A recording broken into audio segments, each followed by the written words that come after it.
One of my favorite ones is the grocery store. Yeah, I said it's a grocery store. This is gonna sound kind of crazy, but I turned the grocery store into like our own little amusement park. I mean, we having grocery cart races in the aisles.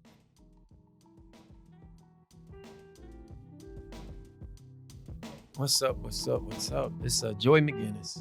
Welcome to the Netfield Experience.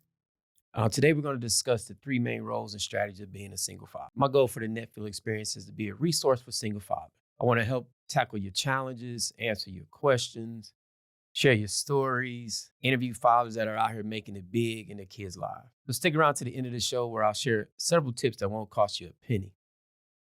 If any of this interests you, please be sure to hit the like button and subscribe to my channel so you can be notified when I release new content. Before we start this journey and talk about these three roles, I think we could all agree that being a single parent is difficult, especially being a single dad. So let me pause for a second and share connection and correlation of what I think is to be what it's like to be a single dad.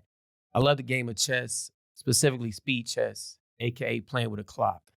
I go back to my days of playing speed chess in DuPont Circle when I lived in Washington, D.C. The street rules, as I like to call them, when nobody says check, there's two outcomes. Either you're going to win or you're going to lose. And of course, there's money at stake too. And that's it. I mean, that's the only two outcomes going to come in that game. And to me, the game of chess doesn't care if you got a college degree from Morehouse, Georgia Tech, Georgetown, you watched a bunch of YouTube videos, or whether or not your dad was in your life. When that clock starts, it's game on. But think how that mirrors being a single dad. In my opinion, our roles as single dads mirror the game of chess. Single dads are making moves in their lives and their kids' lives with the clock running. There's one objective, like most chess games for single dads, and that's to win for your children and win for yourself. So let's dive into these three roles. So before we dive into the fellas, feel free to drop three roles that you had to carry today. Include any problems you may have faced in the comments as being a single dad today. So number one, numero uno, we're providers.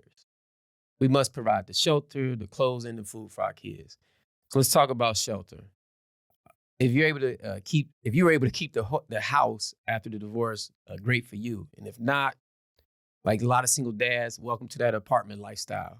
Been there, done that. So more advice. My advice to single dads: keep your personal matters separate from where you call home. Your home is a peaceful place for you and your kids. Keep a routine. Teach your kids a simple life lessons. Let your kids see their dads take pride in your place. Let your kids see you wash dishes, cook meals, fold clothes. Now let's talk about clothes. For some dads, this might be a stretch on your budget. But again, like chess, you need to already be thinking two moves ahead. My next tip is for dads, especially the ones that got the joint custody or the arrangements.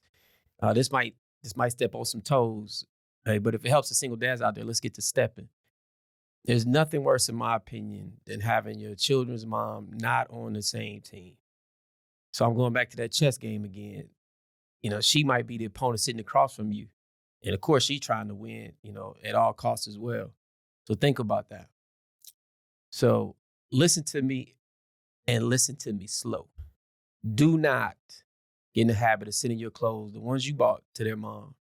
Likewise, if you can, have a peaceful conversation with her and let her know, hey, there's no need for her to send clothes when the kids come back to your place, because guess what? You got it covered. Then bingo, that's the point. We're trying to avoid all the drama whenever we can. So now let's move on to food. Fellas, I'm going to assume that you don't know how to cook for the sake of this conversation. So here's some free game.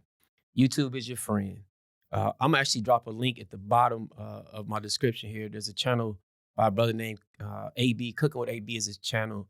Tons of recipes. Food is on point. He actually reminds me of like a cool uncle on the way that my man cooks food. So if you want to impress your kids with some amazing home cooked meals, believe it or not, cooking is like a peaceful activity for me, and you for that matter. It's a time where you can spend with your kids. You let them see you in the kitchen, give you a chance to pray with your kids, pray over your kids, time to eat together, especially on Sundays. I'm gonna do actually a whole show dedicated to single dads, getting down in the kitchen and on that grill. Uh, so that's that role. The next role is to be present. And some of you, may think I already do that, Joey. All right, bet. So this is what I say. That's what your words say. And for me, I like to look and see what your actions say. Um, so if I look on your Facebook page, your IG page, and there's nothing about your kids, no pictures of your kids, no words about your kids, then to me, that's what your actions are saying. So I like to think the present is being present for your kids. Being present means the most to our kids. It's the present that not only shows up on a birthday or Christmas, it's a present that your kids can open 24/7, 365. Present that your child should know when they grow older that they can open it without a shadow of a doubt, no matter the circumstance, no matter what mistakes they made, their dad is always going to be there for them. So I mentioned at the beginning about mistakes. So of course, I made my share. So proud to say I have three beautiful children. At this point in my life, my oldest daughter is in elementary school, and I'm working in corporate America. I know what that's like. Meetings that say we having meetings, corporate politics and PowerPoints. It's Friday. I'm in the after school car line. Daughter hops in the back seat, bawling in tears.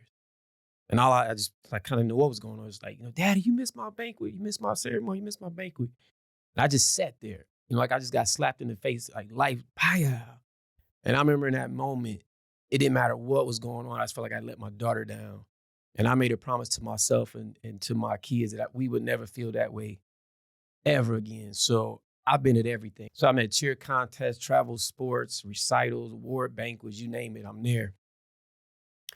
And the last role, I don't actually have a fancy word for this last role, other than I say, just make life about enjoyable experiences. Create those experiences for your kids. Think back to chess. To win the game of chess, the piece on the board, they got to move. So Dad, that's us. You got to move. You got to take your kids to different places. You got to share life experiences. Not all experiences actually cost memorable experiences. Create those experiences for your kids. Think back to chess. To win the game of chess, the piece on the board, they got to move. So Dad, that's us. You got to move. You got to take your kids to different places. You got to share life experiences. Not all experiences actually cost money. So here's the two free tips I mentioned at the beginning. The first, especially if you got younger kids, take them to the local bookstore. Let them roam around, follow them, look at the books they're checking out, ask questions, just strike up conversations. You spend a whole afternoon in the bookstore, no cost. That second one is one of my favorite ones. Is the grocery store. Yeah, I said it's a grocery store. This is gonna sound kind of crazy, but I turned the grocery store into like our own little amusement park. I mean, we having grocery cart races in the aisles. Riding them carts. I'm riding with the best of them, embarrassing my kids, just letting the kids do their thing, pick their own cereals. So my dad's actually some grocery stores on the weekends offer free samples. I'm just saying, if you want to, fill up the kids lunchtime, check them samples out. Another section, the toy section, it's a wrap. I'm in there drilling a basketball, playing dodgeball. So I say again, take them to the grocery store. Now, some of you got older kids, these experiences may cost you a few dollars, but hey, we're creating those life experiences.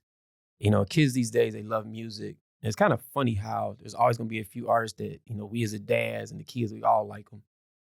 For me, and hopefully you, it was concerts, it still is concerts. The dads try to get the best seats you can afford. The last 2 summers, we went to go see J. Cole and Kendrick Lamar. And, forget the kids for a second. I mean, I had so much fun. I mean, I'm buying the merchandise. But anyway, so even now, like we ride around, I hear my kids in the back, we hear a song come on and, just reminisce. Hey, Dad, you remember when, we actually saw K-Dot rap that song in person? And, I'll pay whatever those experiences are going to cost, just to have that memory with my kids. So Dads, I like to think back to that Eminem song, Lose Yourself.